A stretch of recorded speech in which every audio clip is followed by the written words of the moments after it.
এ কথা কাজললতা তার বাবাকে জানাতে সাহস পায় না। যদি তার বড় মা আরো নিষ্ঠুর হয় তার। অনেকদিন আগে এক গাঁয়ে সুদর্শন নামে এক চাষি বাস করত।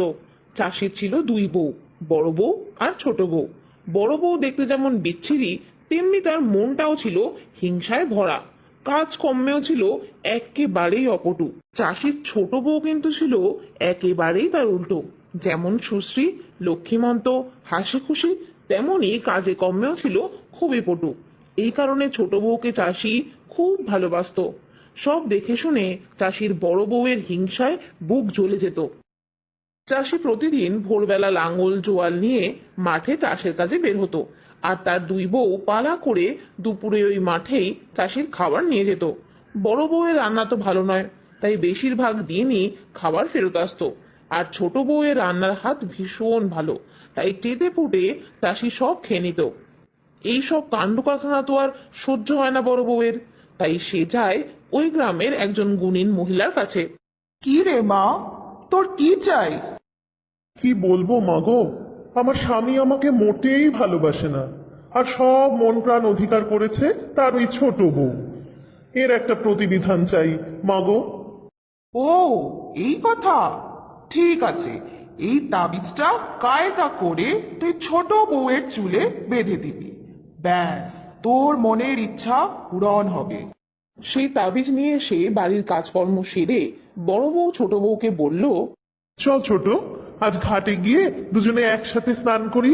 আর তোর চুলেও মনে হচ্ছে বেশ ময়লা জমেছে, মাথায় একটু সাবানও দিয়ে দেবো। এত সুন্দর করে বড় বউয়ের কথা শুনে ছোট বউয়ের খুব আনন্দ হলো। সেও রাজি হয়ে গেল। এরপর কি হলো জানো তো? ছোট বউয়ের মাথায় সাবান মাখিয়ে দিতে দিতে চুলের সাথে বড় বউ বেঁধে দিল ওই তাবিজ। যেমনি না বেঁধে দেওয়া, অমনি চোখের পলকে হতবাগী ছোট বউ একটা কচ্ছপ হয়ে ঝুপ করে গিয়ে পড়লো পুকুরের জলে। বড় বউয়ের তখন তো মহা আনন্দ।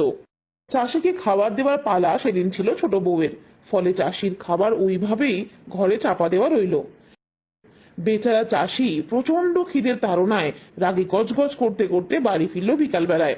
বড় বউ তখন সাত কাহন করে ছোট বউয়ের নামে নালিশ জুড়ল চাষির কাছে। দেখো, ছোট কখন চান করতে যাবে বলে বেরোলো, এখনো ফেরার নাম নেই। এমন উড়ুনে মেয়ে হলে সংসার চলে? সুদর্শন অস্থির হয়ে বাড়ি থেকে বেরিয়ে চারদিকে ঘুরে ছোট বউকে না দেখতে পেয়ে বাড়ি চলে আসে, আর বড় বউকেও জানায় সেই কথা। কি কাণ্ড হলো বলো তো? ছোটকে তো কোথাও দেখতে পেলাম না। কোথায় গেল এই অসময়ে মানুষটা? গেছে চুলোয় যাক, ছোট না হলে কি আর সংসার চলবে না? সংসার চালাতে থাকে বড় বউ। সারা দিন ঘ্যান ঘ্যানানি, অসহ্য লাগে সুদর্শনের। আর সবচেয়ে বেশি কপাল পড়ে কার জানো? ছোট বউয়ের আদরের মেয়ে কাজললতার। সকালে ঘুম থেকে উঠেই তাকে যেতে হয় ছাগল চড়াতে। দুপুরে আর রাত্রে চোটে হাঁড়ি কাচানো ঠান্ডা ভাত আর এঁটো তরকারি। এ কথা কাজললতা তার বাবাকে জানাতে সাহস পায় না। যদি তার বড় মা আরো নিষ্ঠুর হয় তার প্রতি। একদিন হয়েছে কি, ছাগলগুলোকে ঘাস খেতে চড়তে দিয়ে কাজললতা যে পুকুরে তার মা স্নান করতে আসতো, সেই পুকুরের ঘাটে বসে মায়ের কথা ভেবে ভেবে ফুপিয়ে ফুপিয়ে কাঁদতে লাগলো। এমন সময় শান বাঁধানো ঘাট বেয়ে একটা কচ্ছপ উঠে এলো তার সামনে, আর মানুষের গলায় বলে উঠলো, ওরে কাজল, আমি তোর মা। তোর বড় মা আমাকে কচ্ছপ বানিয়ে দিয়েছে। আমি আর কোনো দিন মানুষ হতে পারবো না। কচ্ছপের কথা শুনে কান্নায় ভেঙে পড়ে কাজল। সে তার মাকে তখন বলতে থাকে, মা গো, তুমি নেই। বড় মা সারাক্ষণ আমাকে মুখ করে কত কাজ করায়, অথচ দুমুঠো খেতেও দেয় না। কাঁদিস না মা, সবই আমাদের ভাগ্য। শোন মা, তুই প্রতিদিন এই সময় ঘাটে আসবি। আমি তোকে ডিম পেড়ে দেবো, তুই আগুনে পুড়িয়ে নিয়ে খাস। তারপর কচ্ছপটি জলে চলে যায়, কতগুলো ডিম পেড়ে রাখে, আর কাজললতা তা পুড়িয়ে খায়। এভাবে চলছিল বেশ। এখন কাজললতার দুঃখ একটু কমেছে। কচ্ছপ মায়ের সাথে কথাও হয়, তার ডিমও পুড়িয়ে খায়। তবে বড় মার ভয় আর দুর্ভাবনায় এসব কথা কাজললতা তার বাবাকে জানায়নি। চাষির বড় বউ ভাবতে থাকে, কাজললতাকে দিয়ে সে এত কাজ করায়, তাকে ঠিক মতন খেতেও দেয় না, অথচ দিন দিন তার সৌন্দর্য বাড়ছে। এটা কিভাবে সম্ভব? বড় বউ এই তথ্য উদ্ধারের জন্য ঠিক করে তার মেয়ে কনকলতাকে কাজে লাগাবে। শোন কনক, তোকে একটা কাজ করতে হবে। কাজল ছাগল চড়াতে গিয়ে কোথায় কোথায় যায় সে খবর লুকিয়ে আমাকে এনে দিতে হবে। ঠিক আছে মা, কালই আমি যাব, আর খবরও ঠিক পেয়ে যাবে। বড় মায়ের মনের কথা তো আর কাজললতা জানে না।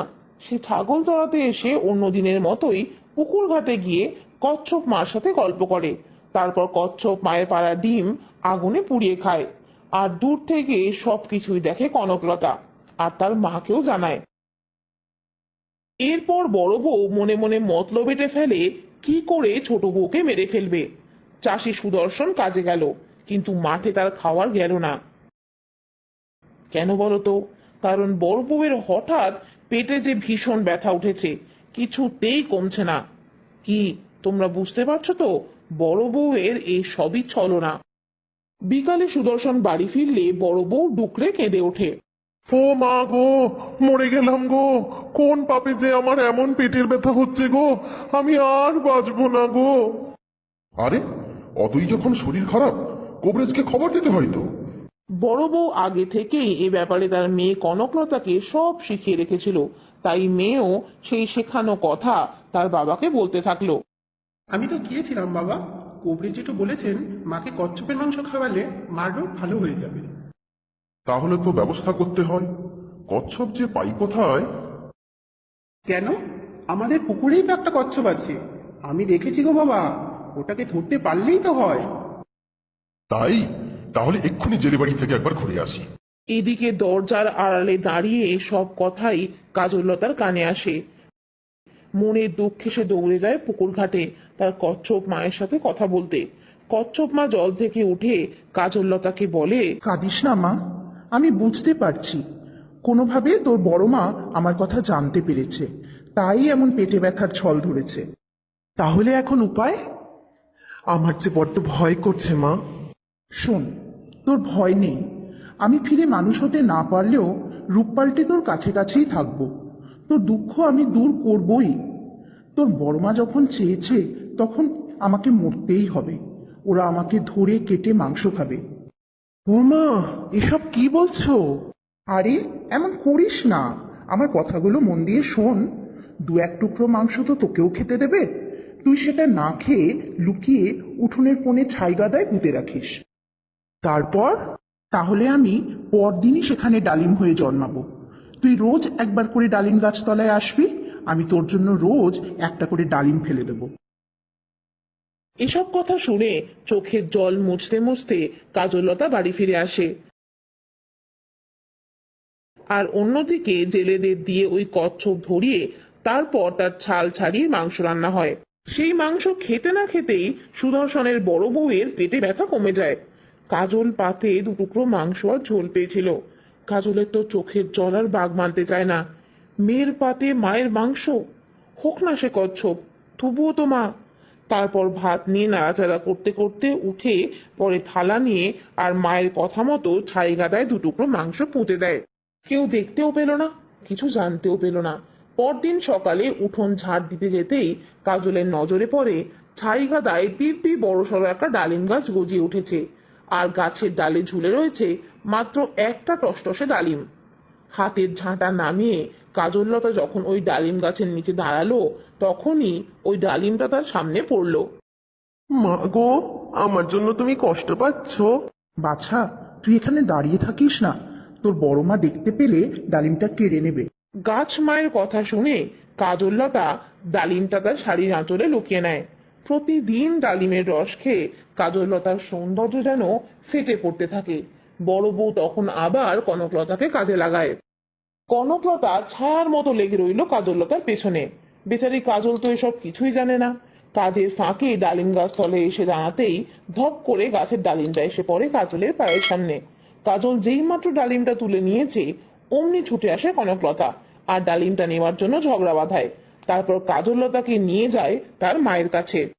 মা দেখো, কাজল ডালিমটা জোর করে কেড়ে নিল, কিছুতেই দিচ্ছে না। বড় বউ এক ঝটকায় কাজললতার হাত থেকে ডালিমটা কেড়ে নিয়ে কনকলতাকে দিল। তারপর তীক্ষ্ণ গলায় বলতে শুরু করলো, রাক্ষসী, কনককে না দিয়ে তুই ডালিম খেতে চাইছিস কোন আক্কেলে? দুধ কলা দিয়ে আমি কাল সাপ পুষছি নাকি? দাঁড়া, আজ তোর বাবা ফিরে আসুক মাঠ থেকে, ওই ডালিম গাছ কেটে জলে ভাসিয়ে দিতে বলবো।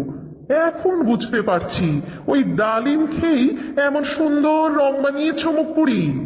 এদিকে দৌড়ে ডালিম গাছ তলায় আসে কাজললতা আর কাঁদতে থাকে। তার মা ডালিম গাছ হয়েছিল, সেই গাছটাকেও কেটে ফেললে চিরদিনের মতোই তার মা হারিয়ে যাবে। ডালিম গাছ তখন উত্তর দেয়, তুই কাঁদিস না, আমার কথা শোন। তোর দুঃখ ঘুচবে এবার। আজ তোর বাবা মাঠ থেকে ফিরে এসে আমাকে কেটে ফেলবে। আমি কাল সকালেই রাজবাড়িতে রাজার ঘরের সদর দরজার সামনে তালগাছ হয়ে জন্মাবো। রাজামশাই ঘরের দরজা খুলতে না পেরে তালগাছ কেটে ফেলার হুকুম দেবেন, কিন্তু কেউ সে তালগাছ কাটতে পারবে না। তুই রাজার কাছে গিয়ে তালগাছ তুলে দেবার কথা জানাবি। রাজাকে দিয়ে আগে 3 সত্যি পরিয়ে নিবি। তালগাছ তুলতে পারলে রাজপুত্রের সঙ্গে তোর বিয়ে দিতে হবে। রাজামশাই রাজি হলে তুই কোড়ে আঙুল দিয়ে গাছটা ছুঁয়ে 3 বার মা মা বলে ডাকবি।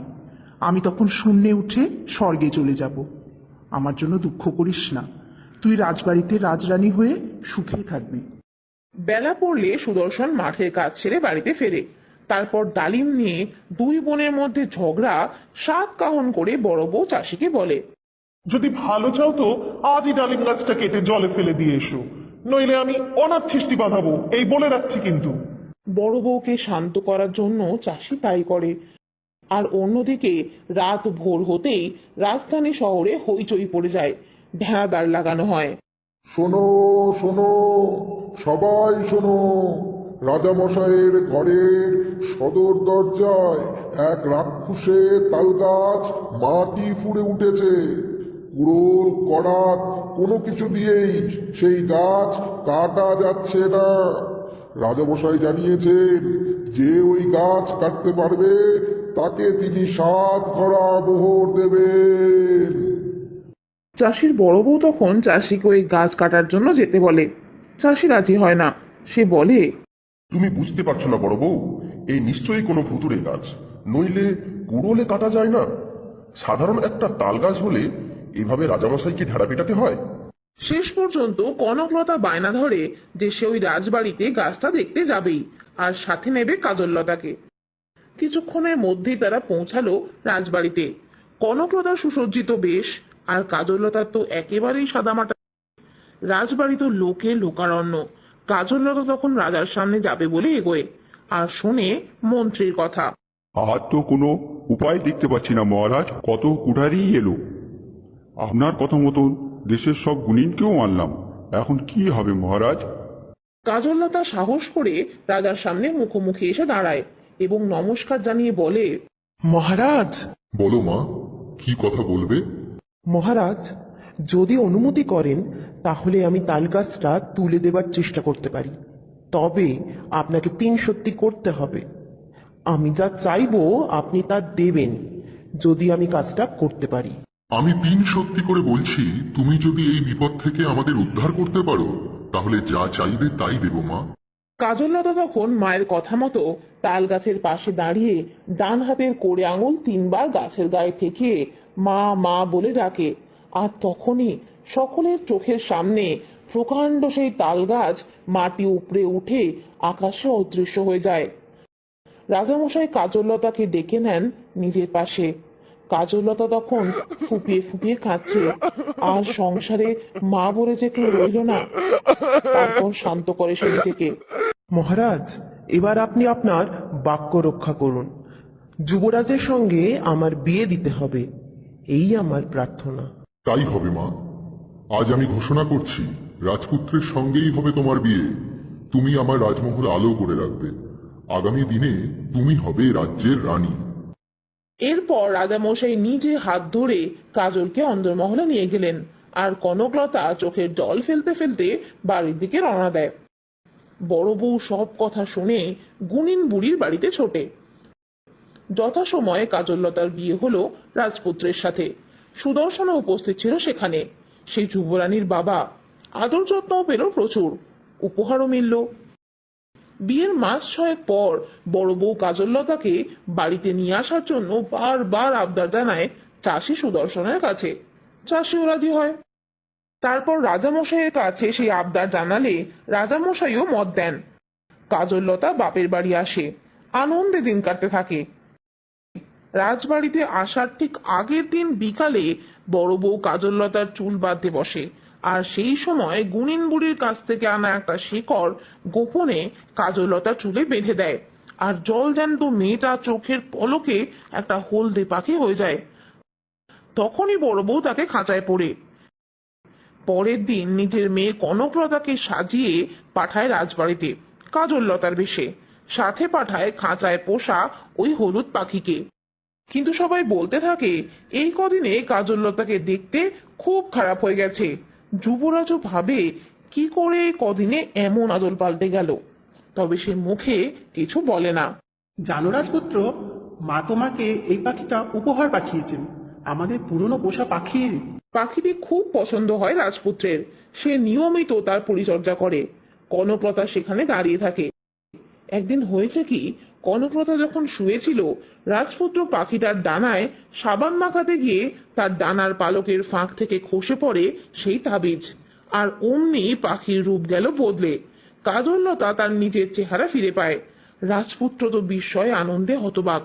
তখন কাজললতা রাজপুত্রকে পাশের ঘরে নিয়ে এসে সব ঘটনা জানায়।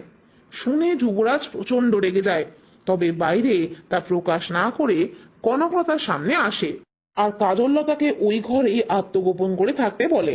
আজ দেখছি পাখিটাকে চান করাতে তোমার অনেক সময় লেগেছে। আরে, খাঁচায় পাখিটাকে দেখছি না তো। তোমার পাখি হাত ফসকে পালিয়ে গেল যে। সর্বনাশ, শেষে মায়ের দেওয়া পাখিটাকে এভাবে ছেড়ে দিলে তুমি? যুবরাজ কোনো কথা না বলে ভিতরে চলে যায়। রাজবাড়ি থেকে খবর যায় চাষি আর তার বড় বউকে রাজবাড়িতে আসার জন্য। তারা আসে। রাজপুত্র সব কথা বলে চাষি সুদর্শনকে। তারপর চাষির মত নিয়েই বড় বউ আর কনকলতাকে বদ্ধভূমিতে পাঠিয়ে দেওয়া হয়। চাষির রাজবাড়িতেই থাকার ব্যবস্থা হয়, আর দক্ষিণী কাজললতা রাজপুত্রকে নিয়ে সুখে দিন কাটাতে থাকে। তবে মাঝে মাঝে মায়ের কথা তার খুব